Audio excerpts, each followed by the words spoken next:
What's up guys, you're watching Sid Gaming and today we are going to talk about the Sony PlayStation 5, how to fix cannot user content error simply.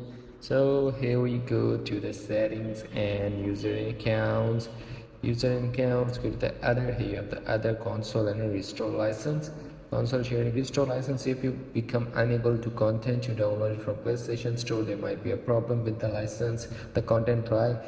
Restoring the license, simply you just restore the license and after that you just play your content or application or a game which one you want to play and you get the error. It will be fixed automatically after restoring the license. Restoring license, it takes just 1 minute or less than 1 minute, maybe a 60 or 40 or 50 seconds, and it's so easy. You can simply just restore the license and after that it will be fixed. So here we go, license restored, and then you just get back, and that's how that simply you can fix this error.